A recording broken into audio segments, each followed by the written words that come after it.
Thanks very much, folks. I have a quick question for the room. I'd like to show of hands. How many of you know what the United Nations Global Compact is? Good. Yeah, right? How many of you are members? Okay. I ask because that is, I was heartened to see the first show of hands. I hope next year at this time we will see more hands in the air. And here's why. I've been getting to know our next speaker, Georg Kell, for the past year or so, and I'm very excited to welcome him here today. I most recently was with him a couple weeks ago at the UNGC's unveiling of its new architecture. UNGC was started in 2000, had its, I believe, convened its first session in 2004. So in a way, it's 10 years old in terms of it's celebrating its 10th year in terms of full operations. But it is moving forward on an agenda that I saw enough hands to know that you know that they are in the business of enlisting corporate partners to advance labor, human rights, employee workforce progress, environmental degradation reversals, and anti-corruption. But what you may not know is that Georg is actually one of the principal founders of the Compact and its 10 principles. And for that reason, I am very honored to have him here. He came to the UN after a number of years as a financial analyst in Asia and Africa, and came to the UN, eventually becoming a senior officer in the Office of Secretary General Kofi Annan, before he took on his current role in 2000. He has advanced degrees in both economics and engineering, which was a little intimidating when I interviewed him, but he himself is not intimidating in any way, shape, or form, except when he's delisting companies that do not fulfill their obligations to the UNGC. As I say, I am very, very honored to have him here, and I hope that all of you will be, those of you who are not members, will be moved to consider it after his talk. Georg Kell. Thank you, Georg, and good evening, everybody. I know this is the last session of the day. You have been working very hard, so I will try very hard to make it exciting. And what I thought I could best do is, without really a script, but just tell you the story of the Global Compact, corporate sustainability, a little bit worldwide too, because we have the privilege of working in 140 countries now, and hopefully also to encourage you, because I know you're doing great work already, and my respect really to the Commit Forum. This is very important work, what you're doing. Business and society issues have always been the backbone of long-term trends and developments, and I really want to congratulate you and encourage you and tell you how pleased I am to be with you for the next 20 or 30 minutes or so. So just very briefly, who we are and how it works. The Compact is the UN's only and first public-private initiative. Yes, we have one leg in the UN, but we are clearly business-led. We have a board with CEOs who give directions, who agree on the most sensitive issues, and we have a networked structure with now more than 100 country networks where we have full operations on the ground. So it's a voluntary initiative. What it means is when a company decides to join, we do expect the CEO, and in the case of publicly listed companies, the board, to actually take a public stand on the principles in the area of human rights, workplace, the environment, and anti-corruption, and to make the serious commitment to annually, every year, to disclose progress made. This disclosure on progress is very important. If companies don't disclose, we have to, unfortunately, assume there's no longer an interest, so we have to delist. And you see here the curve of growth. One is with business and one is with non-business. And I have actually the wrong slide here because I wanted to show you the delistings, which unfortunately is up to 50% of the companies which signed on initially then do not really honor that commitment through a regular annual disclosure. And the good news is that this slippage rate is now decreasing. It used to be 60%, then it down to 50, and now it's down to 40%. And we hope over time that once a serious commitment is made, it's genuinely honored. What has happened in the last 10 to 15 years in that space is actually quite phenomenal. Remember, this largely started off as a response to globalization, outsourcing, workplace issues, sweatshop campaigns, and the likes. That was the big newsmaker 15 years ago. It started off with a clear social agenda in conjunction with openness, globalization, outsourcing. Social issues continue to be extremely dominant and important all over the world, not just in Egypt, in Indonesia, where the demographics really drive the agenda and they challenge existing hierarchies of structures. Social issues remain key. But at the same time, two new issue domains really have taken on priority. One is clearly on the environmental issues, global warming, resource constraints, and associated issues, water constraints. And another one is governance issues. The good news from my personal angle really is that the importance of governance, good governance, is increasingly seen as important. And anti-corruption is one means of improving governance, and it ties obviously with the bigger challenges that are out there in the world. Let me also make a confession to all of you that our basic assumption in the Global Compact is quite clearly business-led development is the way to go. We publicly and increasingly explicitly make it clear the role of business in development is to invest, to be successful, but to do so in a responsible manner. And that is a simple and straightforward agenda, but in reality, in challenging environment, very difficult to implement, even if you have full control over your supply chain and your subsidiary. Why? Because the world is very, very imperfect. Over 70 countries suffer from systemic corruption, meaning it's everywhere, in public institutions, in the harbor, in the airport, everywhere. We have over 1.5 billion people out there in the world who live under fear. Living under fear is one of the worst things: violence, dysfunctional absence of the rule of law. And of course, we have still the very, very big challenge of extreme poverty, with 1 billion people not yet being integrated in market-led development. And this imperfection of the world is now increasingly important for you as business people, because you have moved the pathway from a domestic company that used to be sheltered behind one government, where it could obtain a license and could clearly carve out its sphere of operations, with being exposed to so many countries now and so many different challenges. These issues have become more important, how to manage them. And that's where our value proposition comes in. We're arguing here are 10 straightforward principles which can help you, to guide you. It's an ethical framework for orientation, which can give you at least a sense of what is right and what is wrong, and where can I improve myself. And if we can now move on to the next thing I really want to talk about in terms of how the compact has evolved. We started off very, very strongly on the notion of respect the principles, make them part of your leadership, integrate them into your board priorities, roll them out throughout your value chain. Increasingly, we also emphasize the support notion. And my apologies, this is a little bit small, but corporate sustainability now is a genuinely global movement. We have currently 8,000 active corporate participants, and they fall into different categories, obviously. Some are very far ahead, very advanced. Some are in the middle level. Some are just jumping on that bandwagon of change.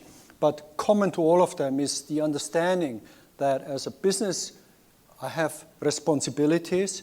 I need to know at least what's right and wrong. I need to put in place precautionary measures to avoid risk exposures or do harm, which I didn't necessarily intend to do, but I should better be aware of it, because if not, actually, I'm somewhat complicit in causing the harm. But at the same time, we stress at the same time the support notion. This is the right triangle on the top of it. Respect and support, the balance between the two, is what drives the agenda forward. Support really means taking positive steps, much of what you talked about here. And how do we do this, or how is it happening, and how can it go to scale? Here we recognize clearly on the top end that long-term success on the business side is ultimately and deeply and intimately connected with the success of markets where you operate. Therefore, it is making sense, and increasingly so, that you as business leaders and as practitioners on the ground, you support reasonable, good public policy making, because at the end, you can only succeed if the market where you invest also succeeds. And the good news from our side globally is that foreign direct investment increasingly is less just about resource extraction, cheap labor, or material input, and increasingly and more so about market building. Increasingly, you invest all over the world in order to grow the market. So that makes you a natural stakeholder of being aligned with positive change. And it gives you a long-term incentive for looking for solutions where you can make a positive contribution. And this is the uniqueness of what we unveiled just 2 weeks ago. Secretary General Ban Ki-moon did it, to link quite explicitly the long-term business goals quite explicitly with sustainable development goals, which currently are being negotiated, debated in the UN, and by 2015, hopefully the world community will agree on a new set of global development goals, which will replace then the so-called Millennium Development Goals, which were exclusively on poverty, and they were basically based on a North-South paradigm of development cooperation. The new global development goals are expected to be genuinely global, covering all issues relevant north, south, east, west. And there we do believe that business not only has a major stake in it, but has a major role to play as solution provider and as collaborator. So the alignment of big long-term global development goals on the one hand with long-term strategic goals at the corporate level is what you could call a macro version of the shared value notion, because it clearly establishes a link between reasonable good public policy making on the one hand and corporate strategic goal setting on the other hand. We are, of course, fully aware of the market drivers, whether it's regulatory changes or educators or investors. And some of you may know 2 of our sister initiatives. One of them is Principles for Responsible Investment, where institutional investors increasingly integrate ESG into investment analysis and decision-making, and thereby helping to establish the business case by integrating into their own analysis the risk exposure, the resilience, but also the opportunity side, the ability to grasp on new opportunities. We try to leverage this as best as we can, and we do it continuously. We have joint working groups with investors to establish the positive synergies. Some of the latest trends that are happening there are ESG investor disclosure discussions, which are happening between CFOs on the one hand and institutional investors on the other, where the subject is not just short-term returns in the last 24 hours, but it is about ESG integration into strategy and operations as a proxy for bonity on risk management and opportunity management.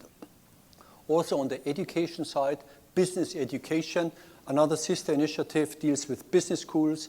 500 business schools worldwide now are integrating this agenda into MBA courses. So hopefully the next generation of business leaders will know about these issues already before they take on major responsibilities. Transparency, accountability is key. We have strong alignment with GRI, but also with integrated reporting. And the necessity of effectively communicating is just here to stay. Let me assure you, and I think you know it, technological change is irreversible. Transparency will continue to be a big issue. The license to operate must be earned through stakeholder engagement. There is no way around, and communication disclosure is an absolute necessity. Within the disclosure paradigm, I'm sure you have heard much about this today already. There are many entry points and many variations.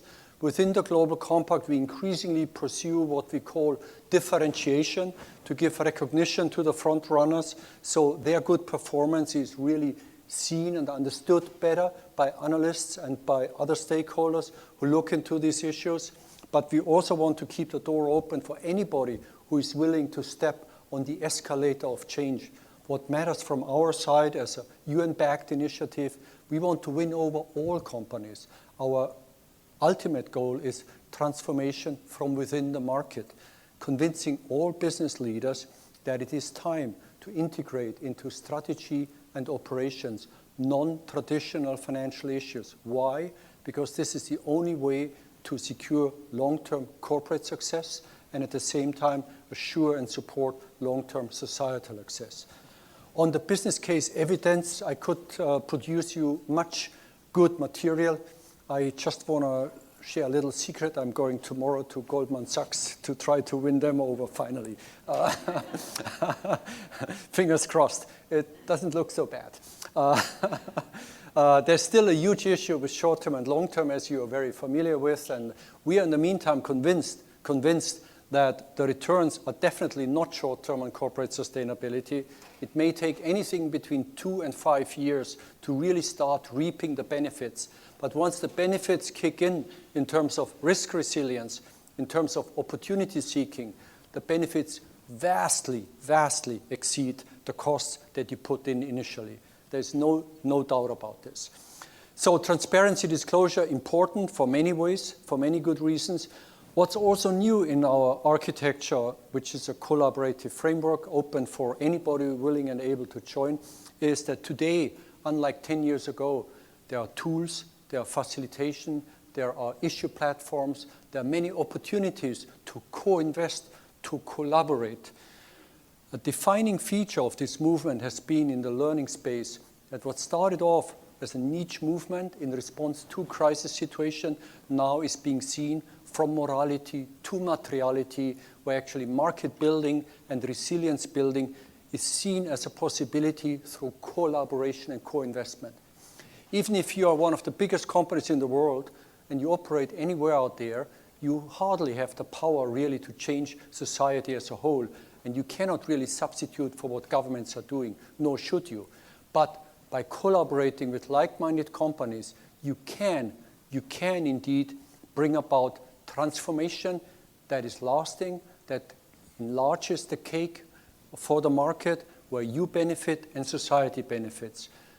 Examples are mass, anti-corruption, collective action against corruption, bottom-up, companies working together, winning over not yet corrupt public officials to join in, change their public procurement, and so forth. Integrity pacts, rolling it bottom-up. Water, big issue for many companies. No company alone can manage watershed issues, which often have regional dimensions, but through collaboration with like-minded companies on water stewardship, it is possible, and it is already happening. Women empowerment, a generic issue, a problem in many markets around the world where the potential of women is totally underutilized, and often there's discrimination of the worst form still ongoing. Increasingly, the business case is established. If you work together on a platform on women empowerment with like-minded companies, you can win over policymakers. You can change societal behavior in the long run. And we did it already in 2 or 3 countries. So that's the power of collaboration. And this is what is really here under the platforms for collaboration. And that is, I believe, the genuine new feature, the understanding that through co-investment, you as a committed company, you not only share the risks with like-minded companies, but you actually have a tool for transformation. Because whatever partnership or one-to-one initiative you may be doing in your own right, great for all sorts of good reasons, but most unlikely to achieve transformation. For transformation and long-term market building, you need to collaborate. And this is where today, after many years of building worldwide with many of our friends and other institutions, there are ready tools available, and the platforms are available. So there's an open invitation to consider those. And this we call kind of the architecture. It brings just together the various pieces. At the core of it is a commitment to sustainability, which means balancing respect, do no harm, with support, taking action in support of, being aware of both sides and balancing them carefully, recognizing that long-term success is closely tied to societal success. Therefore, it makes sense to align long-term strategic goal setting increasingly with good public policy priorities that fit into the business model, but that also contribute to market growth and stability. Being fully aware of market drivers, in particular investors, but also educators and obviously consumers increasingly, recognizing the centrality of disclosure and communication as a means to not only re-earn the license, but to genuinely build trust and confidence wherever you operate, and being aware of the opportunities for collaboration and engagement that exist today, which didn't exist only a few years ago. Now, if you were to ask me what are the biggest threats to what is the potential of this movement, I genuinely believe that if the world remains committed to openness, if no major security issue arises out there, if multilateralism, especially in the domain of trade and other core issues, remains in place, in other words, if the post-World War II consensus is having a longer life and can continue for the next 10 or 20 or more years, then corporate sustainability itself can become a major transformative force, because at some point, all major business associations around the world will recognize it doesn't make sense really to argue only on the basis of what I would call old ideologies, free market versus socialism. These are paradigms of the past. This is pure pragmatism where you want to solve problems and where you want to collaborate in solving problems. So overcoming these past paradigms and being willing to embrace a pragmatic approach to solution finding, I'm convinced one day will sink into all major boardrooms, into all major business association, trade federations. And once all business associations around the world are also sustainability associations, markets will have transformed themselves. They will have internalized what still is external to their operations. They will understand how to turn a challenge into an opportunity. And they will be aware of not doing harm and damage, because it's the only way to build long-term viable success. So I'm quite optimistic about this. This is still a mile to go or two. 8,000 companies sounds a lot, but it actually isn't. There are roughly 60,000 multinational corporations out there, so less than 10% are in the Global Compact. And as our latest implementation survey has clearly shown, there are important leads and lags within those who have signed on. Some are very advanced, others still have huge challenges and gaps, be it in the supply chain or be it on specific issues such as human rights or corruption, which are tough and challenging. So even within that movement, the dynamics are still very fluid, and it's still a long way to go towards perfection, which we never can achieve, but we all should aspire to. But if this movement grows from 8,000, say, to 20,000, we have a fair chance of actually turning the corner in some key markets. The architecture is meant to be a fast forward in that regard, because designed as a collaborative open source model, we welcome the alignment with many other players around the world, and we want them to share in this vision of responsible market development where sustainability is central to strategy and operations. So we have quite high expectations that this fast forward, especially through the collaborative means, will enhance the business case for getting forward. Finally, I want to just share with you a few anecdotes. Having done the last 13 years nothing else but visiting companies and countries on these issues, two things stand out. And companies who are basically still in the short-term mindset. And that's still the biggest challenge of all, overcoming the short-termism. And yes, the pressure is enormous by analysts, by shareholders, but overcoming the short-termism remains a big challenge. And we have to make the case even better that long-term financial success can only be secured if the company is also on environmental, social, and governance issues, not a laggard, but at least near the leading field. And that is the first observation. The second observation is that many companies live still under the illusion that these issues don't affect them. They like to believe that everything is perfect because they still carry forward some foundational spirit in their own headquarters, and they're not necessarily fully aware of all the realities that are going on out there, especially since the company has gone global. So often then crisis hits in a very unexpected manner. And I think out of crisis, we have seen a lot of positive change happening. We had many companies in the compact that went through major cultural changes and crises, and then realized how important these issues are, and then change cultures. So learning from crisis is still very important. And the third point is that emerging markets are very open to this agenda. The bigger the challenges are in the domestic market, the greater the affinity to find solutions. If you operate in a market, say, I don't like to mention countries, but say Brazil. Yes, for example, and you are successfully developing a product based with local inputs, and you're actually thriving. But at the same time, in your own backyard, you have extreme poverty, children that don't go to school. You have actually hunger still there. You have rates of crime which impose on you exorbitant security costs. You have a huge incentive to bridge that gap between outward success and domestic problems. That's why this agenda is very appealing also to emerging markets, and more than half of our participants come from emerging markets, and we see a lot of growth there. Most of our local networks, which have grown rapidly, are in emerging markets. So I would like to invite you and to have a second look at the Global Compact and the activities that are going on, and I would hope that many more of you, or some of you, will consider joining the Global Compact.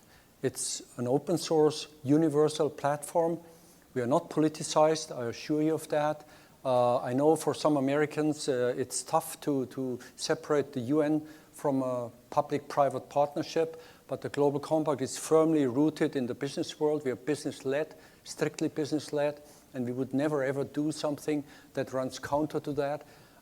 At country level, we offer quite some opportunities for engagement because, of course, we have access to UN operations, which is important, and the poorer the country is, the more important it is on average. But in a way, it is pure American pragmatism. It is about solution finding. It is principled pragmatism based on the simple notion that peace and prosperity are two sides of the same coin, and that openness and market-led development are an essential contribution to humanity's further evolution and growth. So I thank you very much, and if you have any questions.